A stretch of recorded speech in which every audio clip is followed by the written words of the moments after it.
Vicky express में आपका स्वागत है। आज की कहानी है गोल्डीलॉक्स और 3 भालुओं की कहानी। बहुत समय पहले एक जंगल में भालू का परिवार रहता था। उसके परिवार में भालू, उसकी पत्नी और एक बच्चा था। सभी एक साथ खुशहाली से अपना जीवन बीता रहे थे। उनके घर में सबके लिए अलग अलग पलंग, खाने की चम्मच, प्लेट, कटोरी जैसी सभी सुविधाएं थीं। भालू का घर भी बहुत सुंदर और सजा हुआ था, जिसे देखते ही हर कोई खुश हो जाता था। एक दिन सुबह सुबह भालू के मन में नाश्ता करने से पहले सैर करने का ख्याल आया।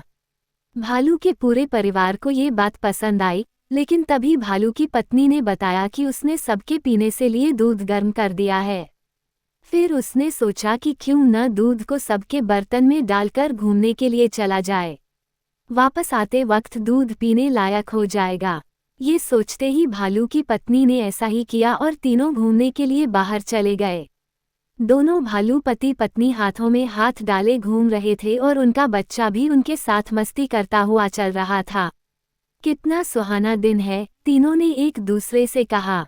सूरज की किरणें पूरे जंगल में पड़ रही थी। सब कुछ सोने की तरह चमक रहा था।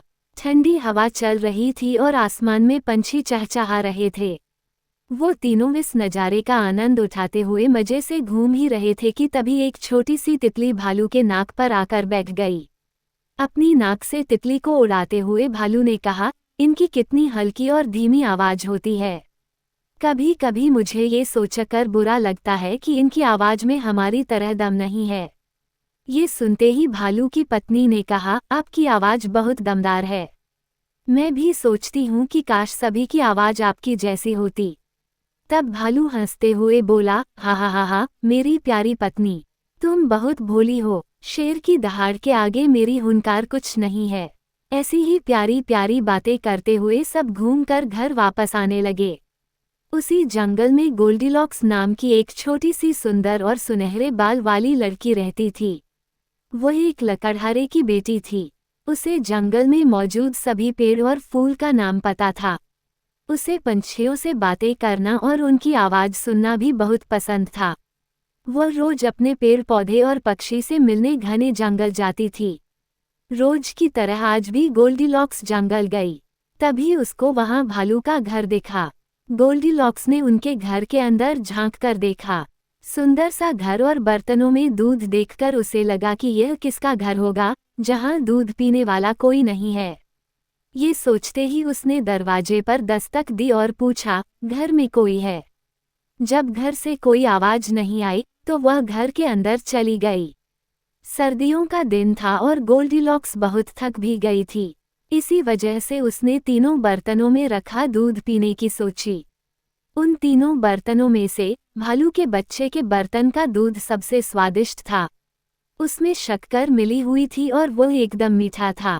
गोल्डीलॉक्स ने भालू के बच्चे का दूध वाला बर्तन उठाया और वहां रखी छोटी सी कुर्सी पर बैठ गई और दूध पी लिया।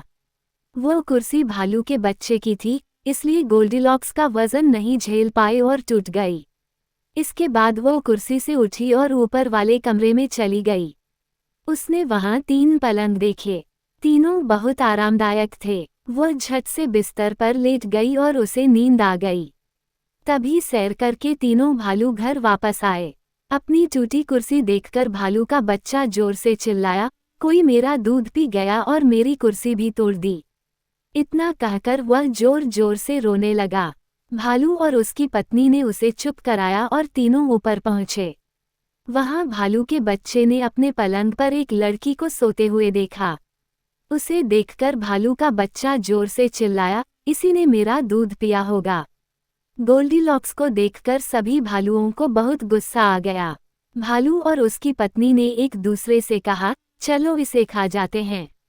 उनकी बात जैसे ही गोल्डीलॉक्स के कान पर पड़ी, तो उसकी नींद खुल गई। अपने सामने 3 भालुओं को देखकर वह डर के मारे खिड़की से कूदकर बाहर भाग गई। तीनों भालू ने उसका पीछा करने की कोशिश की, लेकिन पिता भालू के हाथ में सिर्फ गोल्डीलॉक्स के सुनहरे बाल आए। तेज भागते हुए गोल्डीलॉक्स इतनी दूर निकल गई कि भालुओं को दिखाई भी नहीं दी। कहानी से सीख, किसी की इजाजत के बिना उनके सामान का उपयोग करने का अंजाम अच्छा नहीं होता। सुनने के लिए धन्यवाद। मेरा चैनल सब्सक्राइब करें, लाइक और शेयर भी करें। धन्यवाद।